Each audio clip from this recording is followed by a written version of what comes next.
Je suis gérant d'un bar à La Rochelle. Donc je m'occupe de toute la partie gestion des stocks, gestion des salariés. Je suis pas propriétaire de l'entreprise, propriétaire entre guillemets à la retraite maintenant.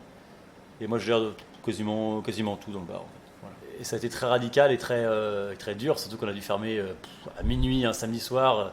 Alors qu'on normalement ferme à 2 heures du matin, donc c'était un peu bizarre de ne pas pouvoir au moins finir cette soirée-là.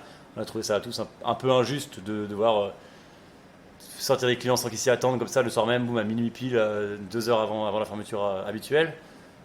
Mais bon, on l'a fait comme tout le monde. Dans tous les cas, la police était présente un peu partout pour dire au bar Rochelet attention, dans une demi-heure, il faut fermer. Hein. Donc voilà, petit rappel de la police partout et on n'avait pas le choix, on a fermé. On a fermé. 10 mai déconfinement, les commerces ont réouvert, mais bars-restaurants sont restés fermés, à part évidemment ceux qui faisaient de la vente à emporter. Mais autrement, à nous, en tous les cas, on était fermés, tous les bars étaient fermés aussi. Jusqu'au 2 juin. L'ouverture après était officiellement le 2 juin, même si le 10 mai, on ne savait pas encore quand est-ce qu'on pourrait réouvrir. Mais finalement, voilà, ça a été annoncé pour le 2 juin. Le 2 juin, comment s'est passée la journée du 2 juin? Tu te rappelles? Oui, oui, oui. Bon, on s'y attendait un petit peu. Hein. C'était gros événement parce que clairement, je pense que les bars et les restaurants ont manqué aux Français.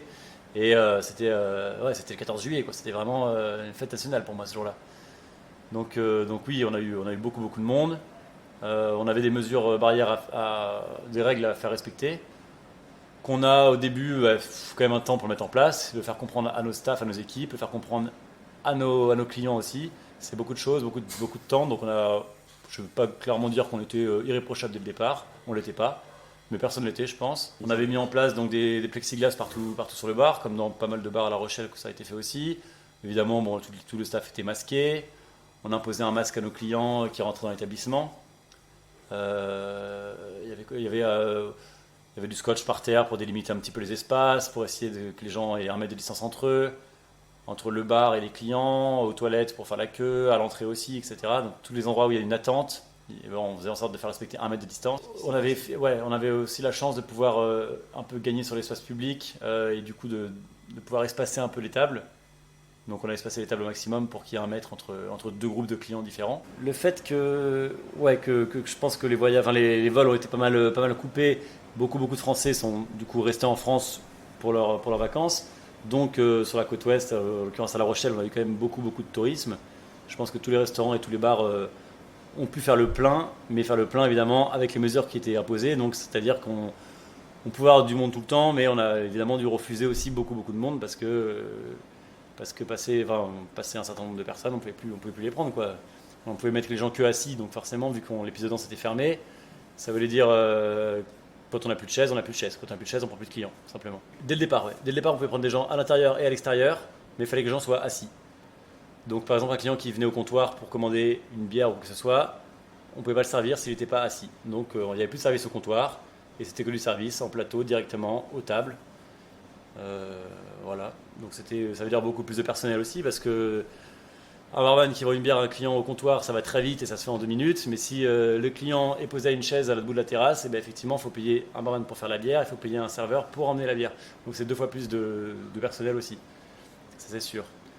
Sans parler évidemment de la sécurité parce qu'il faut plus de sécurité déjà parce qu'il y a plusieurs choses à dire à ce niveau-là, mais déjà pour faire respecter les masques et les gestes barrières, il fallait forcément du monde en plus. Donc moi j'ai pris des serveurs à qui j'ai interdisé de servir des verres. Ils étaient 2 chaque soir à faire que ça, à faire la guerre au masque. Et au-delà de ça, il y a le fait que les discothèques étaient fermées. Donc ça fait aussi un amas de monde en plus, clairement, parce que les discothèques n'ont toujours pas réouvert, malheureusement, ça c'est certain. Du coup, ça fait plus de monde qui sortent aussi dans les bars, plus de monde qui ont du mal à partir à 2 heures à la fermeture parce qu'il n'y a rien à faire derrière. Donc ça stagne et du coup, il faut de la sécurité en plus pour les gérer, pour leur demander de partir, de rentrer chez eux. D'habitude, l'été, à La Rochelle, on a pas mal d'anglais. Et là, j'en ai vu très peu, même voire pas du tout. Et c'était vraiment que des Rochelais. Par contre, c'est vrai que je trouve que depuis 4 ou 5 ans, La Rochelle l'été, c'est un tourisme plutôt familial qui vient. Et là, c'est le premier été où justement on a revu des jeunes. Et nous, comme on a une clientèle plutôt jeune, c'est vrai que c'était plutôt agréable pour nous. Donc en manière générale, c'était une saison où on a travaillé, on ne va pas dire le contraire, mais c'était une saison très stressante parce qu'il y avait beaucoup de mesures et de choses à faire respecter aux clients. Parce que c'est vrai qu'à la base, on est quand même connu pour être un bar dansant, comme il y a plein de bars ambiance à La Rochelle, il y a plein de bars où on peut danser, où en tous les cas, il y a de la musique et voilà, il y a de l'ambiance. Et c'est vrai que le fait de vendre aux clients une prestation où ils sont là assis, à boire, à siroter leur verre tranquillement, sans pouvoir mettre la musique trop fort, sinon ils sont tentés de danser. On a l'impression de ne plus vraiment leur vendre de la fête. Et c'est ça aussi qui est triste en fait. C'est que là, tout mon staff, il venait pas au boulot avec plaisir comme d'habitude, mais il venait au boulot un peu à reculons parce qu'on venait pour faire la police, on venait pour servir des verres et faire juste du service de verre. Il y avait plus ce côté ambiance et ce côté que les gens cherchent quand ils sortent dans des bars, c'est faire la fête. Et là, les gens venaient boire un verre, mais ne venaient plus faire la fête.